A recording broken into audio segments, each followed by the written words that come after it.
Shalom, perkenalkan nama saya Lisna Wirajo Gukup dengan NPM 21110043, Prodi Pendidikan Bahasa dan Sastra Indonesia, Universitas HKBP Nomensen Medan. Video ini saya buat untuk memenuhi tugas sejarah sastra dari Ibu Rinita Saragi, SPD MPD.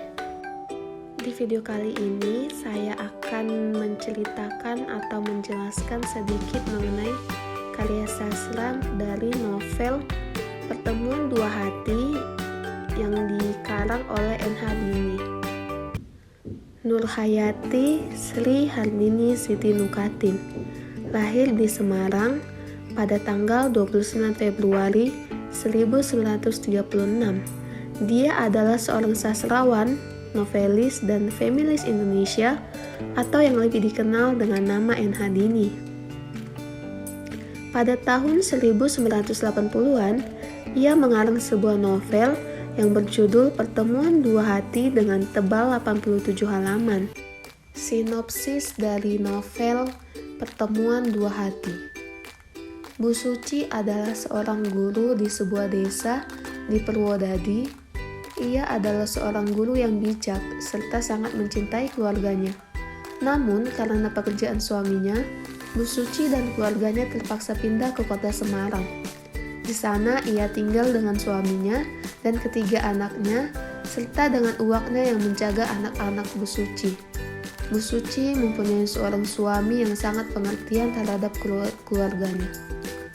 Dia selalu mendukung apa saja yang Bu Suci lakukan selama yang dilakukannya itu benar. Ia pun berniat untuk mencari pekerjaan sebagai guru kembali, karena ia sudah sangat rindu dengan pekerjaan itu. Hingga suatu saat, ia mengantarkan anaknya ke sekolah dan ia pun mendapat pekerjaan sebagai seorang guru di sekolah dasar di mana anaknya bersekolah. Hari pertama mengajar dilalui Bu Suci dengan baik, namun ia mulai merasa ada sesuatu kejanggalan yang terjadi pada kelas tersebut, sehingga mungkin Bu Suci tidak pernah mencampurkan persoalan pribadi dengan persoalan di dalam pekerjaan. Ia berusaha profesional dengan bisa membagi waktu agar anak-anaknya tidak pernah merasa kehilangan sosok ibu di dalam dirinya. Hari-hari berikutnya dilalui Bu Suci dengan mulus pula. Namun sekarang ia mulai mengerti apa yang mengganjal dalam pikirannya. Seorang murid bernama Waskito ternyata telah menarik perhatiannya. Setiap kali ditanya tentang murid tersebut, semua anak seolah terdiam dan tidak ingin memberi jawaban pada Bu Suci. Namun akhirnya Bu Suci pun mendapatkan jawaban atas semua yang terjadi. Ternyata murid yang bernama Waskito tersebut adalah satu murid yang nakal dan selalu membuat keonaran. Semua murid yang ada di kelas segan pada dia. Mereka takut jika bermasalah dengannya. Namun cerita yang ada, Waskito seringkali memukul dan menjahili temannya yang ada di kelas tanpa sebab apapun, atau mereka merasa tidak pernah berbuat sesuatu yang membuat Waskito marah. Sementara itu, anak-anak Bu Suci telah divonis oleh dokter mengidap penyakit ayan, sehingga kesehatannya perlu dijaga, serta ia tidak boleh banyak beraktivitas. Semua cobaan seolah tengah mengadang pada Bu Suci. Di sisi lain, ia ingin sekali berada di kelas serta mengetahui perkembangan muridnya yang nakal tersebut. Namun di sisi lain ia harus berusaha payah mengantar anaknya ke rumah sakit untuk berobat. Akhirnya Bu Suci pun mendatangi kediaman kakek dan nenek Waskito untuk mendapatkan informasi yang sebanyak mungkin. Ia pun mendapatkan informasi bahwasanya Waskito sebenarnya merupakan anak yang baik, namun karena perilaku orang tuanya yang memperlakukannya dengan tidak baik, maka ia pun menjadi murid yang nakal. Neneknya mengatakan bahwa ayahnya seringkali memukul Waskito tanpa alasan yang jelas. Jika Waskito melakukan suatu kesalahan tanpa memberikan pengarahan yang baik, yang seharusnya Waskito perbuat. Sementara ibunya selalu memanjakannya, sehingga Waskito tidak pernah tahu mana yang baik dan mana yang buruk. Selama tinggal bersama neneknya, ia menjadi anak yang tahu aturan dan menjadi disiplin. Namun setelah orang tuanya memintanya kembali, maka ia kembali kepada anak-anak yang nakal dan selalu menjahili teman-temannya. Bu Suci mencoba membantu permasalahan yang dihadapi oleh Waskito. Seringkali ia memperhatikan semua perilaku Waskito dan ia perlahan mencoba mendekati Waskito.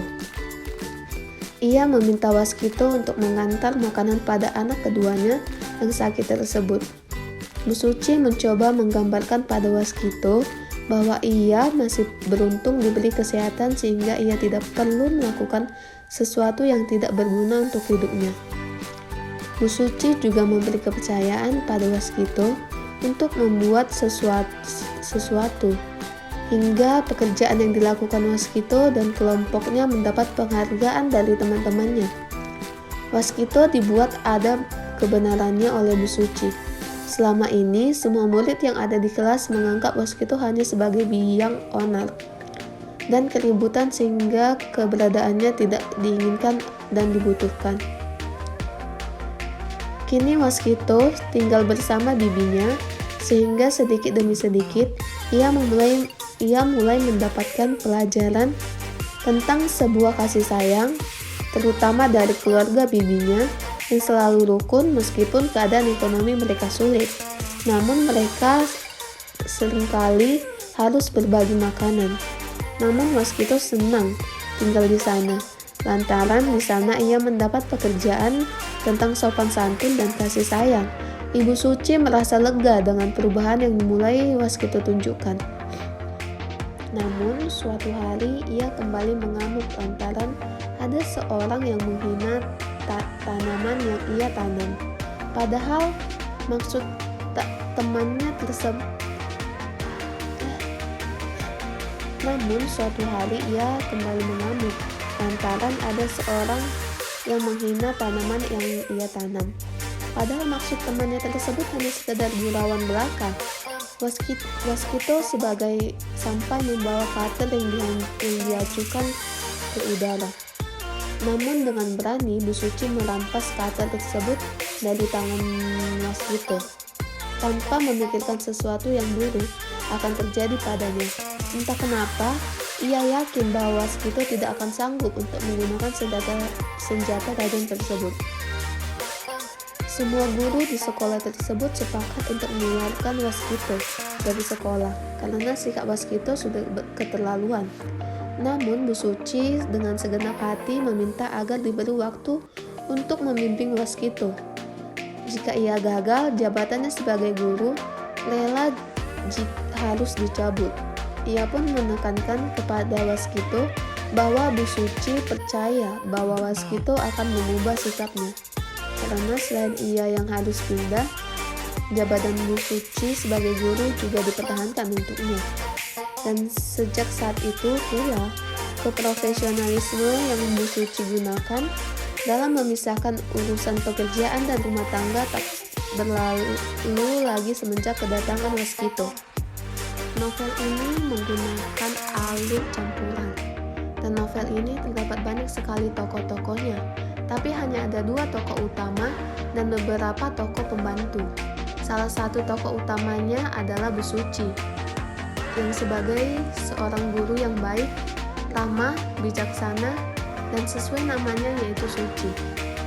Dan tokoh utama kedua adalah Waskito. Dia juga salah satu tokoh utama yang pada awalnya berwatak antagonis, berubah menjadi protagonis menjelang akhir cerita berkat Bu Suci.